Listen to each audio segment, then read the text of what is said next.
तो आज बात करते हैं कि जो ब्रह्मचारी होते हैं उनके पास गरीबी क्यों नहीं आती। देखो, गरीबी आने के बहुत सारे कारण होते हैं और आज हम तुलना करने वाले हैं एक ब्रह्मचारी के जीवन का और एक आम इंसान के जीवन का। ब्रह्मचारी का जीवन क्यों इतना महत्वपूर्ण बताया गया है ऋषियों ने, और क्यों उसके पास कभी गरीबी आ नहीं सकती। और एक तरफ बात करेंगे कि जो आम इंसान होता है उसके पास गरीबी क्यों आती है और किन किन कारणों की वजह से गरीबी आती है। तो देखो, सबसे पहले हम बात करते हैं ब्रह्मचारी के पास गरीबी क्यों नहीं आती है। जब आप वृद्धावस्था में होते हैं या फिर आपकी उम्र नॉर्मल भी है, ठीक है, तो आपको ज़्यादातर पैसा खर्च करना पड़ता है दवाइयों पे, आपको न्यूट्रिशंस के लिए भागना पड़ता है। ये एक आम इंसान की बात है। लेकिन जो एक ब्रह्मचारी होता है उसको ना ही दवाइयों के पास जाने की ज़रूरत पड़ती है, क्योंकि उसका शरीर बहुत तंदुरुस्त होता है। और जो आम इंसान होता है उसका शरीर इतना तंदुरुस्त नहीं हो सकता है, क्योंकि वो अपना वीर्य का नाश करता रहता है। ऊपर से एक ब्रह्मचारी को कभी भी दवा खाना, डॉक्टर, किसी के पास जाने की ज़रूरत नहीं पड़ती, क्योंकि उसका शरीर पहले से बहुत बलवान होता है और वीर्य उसकी भरपाई कर देता है अगर उसमें कुछ भी कमी होती है। जो हमारे शरीर का अमृत जिसे समझ लो, वो वीर्य ही है। इसीलिए ब्रह्मचारी को कभी भी मेडिकल स्टोर वगैरह जाने की ज़रूरत नहीं पड़ती। हाँ, बाई चांस कभी कुछ ज़्यादा दिक्कत हो जाए तो बात अलग है। वैसे ब्रह्मचारी को कोई दिक्कत नहीं होती, क्योंकि वो अपनी वीर्य की रक्षा करता रहता है। ऊपर से जब आप वीर्य नाश करते हो तो आपके शरीर को भरपाई करने के लिए ज़रूरतें पड़ती हैं। जो आम इंसान ने अगर वीर्य नाश किया है तो उसे को भरपाई करने के लिए उसे कुछ ना कुछ खाना पड़ेगा, और उस खाने में आपका ज़्यादा पैसा लगता है। आप ब्रह्मचर्य के जीवन को देखो, वो फास्ट रखता है, उपवास रखता है, जिसकी वजह से उसको भोजन की भी जो आवश्यकता होती है वो शरीर में कम होती है, और उसका शरीर भी बलवान होता है अगर कंपेयर किया जाए एक आम इंसान के शरीर से। क्योंकि जो ब्रह्मचारी होता है वो अपने शरीर की जो धातुएं होती हैं उनको नष्ट नहीं करता है। एक फल है, उसमें बहुत सारे न्यूट्रिशन है, आपने उन न्यूट्रिशन को अपने अंदर ले लिया, फिर आपने उस न्यूट्रिशन को अपने वीर्य के ज़रिए बाहर निकाल दिया। अब वो क्रिया आपने चाहे हस्तमैथुन के जरिए किया हो या फिर आपने संभोग के ज़रिए किया हो, आपने किसी तरह अपनी जो धातुएं हैं, मिनरल्स हैं, वो थोड़ी खुशियों के लिए आपने वीर्य के रास्ते निकाल दी। पर जो ब्रह्मचारी होता है उसका वीर्य उसके अंदर रहता है, जिसकी वजह से उसके न्यूट्रिशन हमेशा उसके पास रहते हैं और वो बहुत पावरफुल उसे मनाते हैं शरीर को।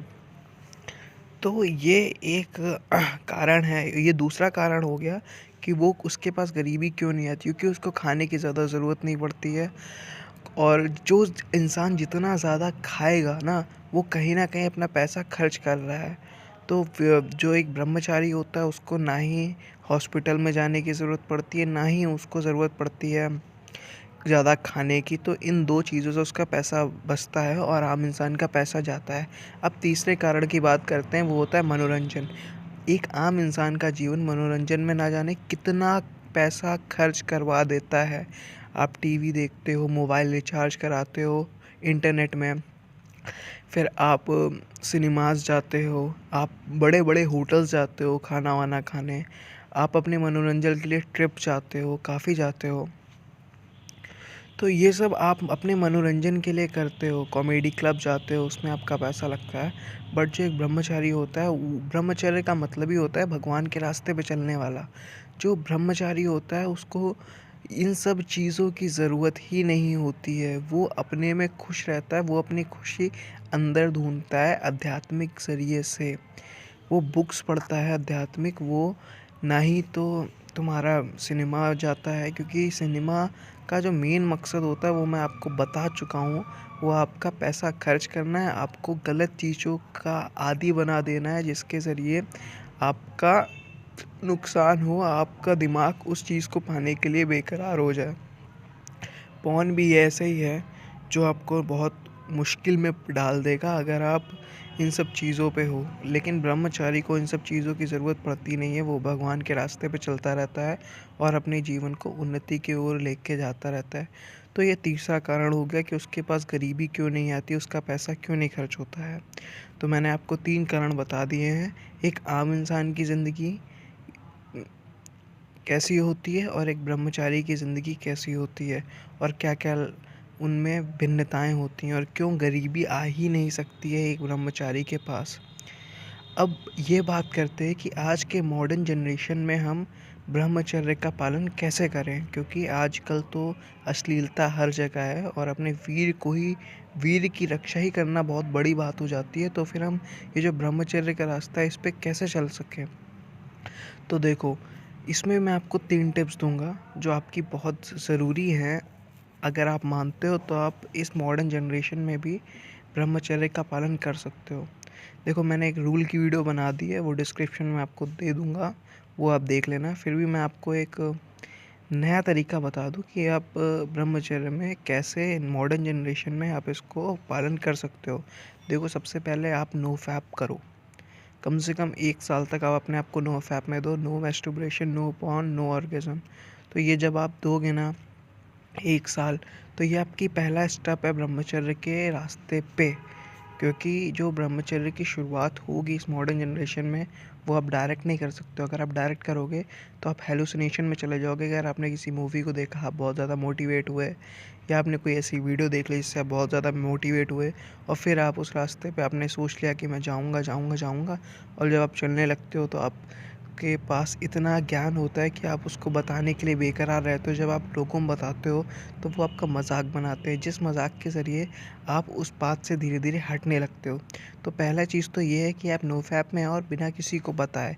ये जो काम होता है ना ब्रह्मचर्य का मॉडर्न एरा में, इसको आपको सीक्रेटली सबके साथ रह के आपको पर्सनली करना पड़ेगा, वरना बहुत मुश्किल है कि आप इस बात पे आगे जा पाओ। तो सबसे पहले आपको नो फैप करना है बिना किसी को बताए। हाँ, आप एक कम्युनिटी में जुड़ सकते हो, आप एक अच्छे टेलीग्राम ग्रुप में जुड़ सकते हो जहाँ पे आप लोगों की मदद कर सको, लोग उस चीज़ से जुड़े हों। इससे क्या रहेगा कि आप डिस्कशन करते रहोगे और आप बोर नहीं होगे। तो ये चीज़ सबसे पहले आप करो, नो फैप में आओ। फिर उसके बाद आप स्पिरिचुअल बुक पढ़ने लगना। स्पिरिचुअल बुक बहुत ज़रूरी होती हैं इन सब चीज़ों पे, काफ़ी बुक्स बनी हुई हैं। आप उन बुक्स का यूज़ कर सकते हो ताकि आप अपनी जो स्पिरिचुअल लाइफ है उसको और निखार सको। और मनोरंजन के जितने केंद्र हैं, जैसे टीवी हो गया, मोबाइल हो गया, सिनेमा हो गया, ये धीरे धीरे फिर जब आप बुक्स पढ़ने लगोगे ना, तो इस पे धीरे धीरे आप कम टाइम देने लगोगे और एक टाइम ऐसा आ जाएगा जब आप मोबाइल का यूज़ करो या ना करो कोई फ़र्क नहीं पड़ता है। तो ये दूसरा स्टेप हो गया आपको इस पे चलने के लिए। पहला स्टेप मैंने आपको बता दिया, दूसरा स्टेप मैंने आपको बता दिया, अब तीसरा स्टेप सुन लो जो मॉडर्न एरा में आपका बहुत काम आएगा इस लाइफ़स्टाइल को फॉलो करने पे। वो ये है कि देखो, आपको ना सबसे पहले तो ये अंदर एक लक्ष्य होना चाहिए कि मैं इसको क्यों फॉलो कर रहा हूँ। अगर आपके पास कोई गोल नहीं है तो बहुत मुश्किल है कि आप इस बात पे जा पाओ। देखो, ब्रह्मचर्य का जो पाथ होता है वो होता है गॉड को पाना, और नोफैप का जो पाथ होता है उसमें आपको कोई एक पर्सपेक्टिव गोल होता है कि मेरे को इस गोल तक पाना है। और जैसे मेरा गोल है कि मेरे को अभी फिज़िकल और मेंटली फिट होना है 1 साल के अंदर, तो आपको भी एक गोल होना चाहिए कि मेरे को पैसे कमाने हैं, है ना? तो ये आपका एक पर्सनली एक गोल रख के चलना नो फैप में कि मुझे ये करना है, क्योंकि और फिर इसी से आप नॉलेज लेते आप उस रास्ते पे जा पाओगे ब्रह्मचर्य के। तो मॉडर्न जनरेशन में ये चीज़ तो बहुत ज़रूरी है, आपको धीरे धीरे नॉलेज गेन करते रहना और एक कम्युनिटी में जुड़ते रहना। आप ये मत सोचो कि मैं एक अपनी खुद की कम्युनिटी बनाऊँगा, आप ये सोचो पहले मैं किसी कम्युनिटी में जुड़ता हूँ, क्योंकि मॉडर्न एरा में आप अपनी कम्युनिटी बनाने जाओगे तो फिर से आप एक धक्का खा जाओगे आगे बढ़ने के लिए। तो सबसे पहले तो आप एक अपनी कम्युनिटी तैयार करो, सॉरी, आप किसी कम्युनिटी के साथ जुड़ो। फिर जब आप थोड़े ज़्यादा नॉलेजेबल होते जाओ, फिर धीरे धीरे आप इस बात को अपने आगे बढ़ाते जाओ। स्पिरिचुअल बुक्स बहुत ज़रूरी हैं। आप स्पिरिचुअल बुक में आपको कुछ बता दूँ, जैसे सबसे पहले तो बहुत जो ज़रूरी बुक है वो है भगवद गीता। एक्चुअली अगर आपने ये बुक पढ़ ली है ना, तो बहुत सारी चीज़ें ऐसी हैं जो जो आपको कोई और बुक पढ़ने की ज़रूरत पड़ेगी नहीं अगर आपने इस बुक को अच्छे से पढ़ लिया। कहते हैं इसमें सारा ज्ञान भगवान ने, क्योंकि वो भगवान की बोली हुई बोली है, भगवान श्री कृष्ण ने जो बोला है, वो कहते हैं सारा ज्ञान उनमें है, क्योंकि वो भगवान ने बोला है, उस हिसाब से उस भगवद गीता को बनाया गया है। तो आप इस बुक को पढ़िए, बहुत ज़रूरी है। और फिर भी अगर कोई काफ़ी सारी बुक ऐसी हैं जैसे प्रैक्टिस ऑफ ब्रह्मचर्य बाय स्वामी शिवानंदा, ये बुक भी काफ़ी अच्छी है, बट ये मेरे पास जो पीडीएफ में है वो इंग्लिश में है, मैं आपको प्रोवाइड कर दूंगा। और वैसे आपको एक टेलीग्राम लिंक अगर आप बोलोगे तो मैं आपको प्रोवाइड कर दूंगा, जिसके ज़रिए आप काफ़ी सारी बुक्स का कलेक्शन है वहाँ पे, आप उसको गेन कर सकते हो और इस पाथ में आगे जा सकते हो।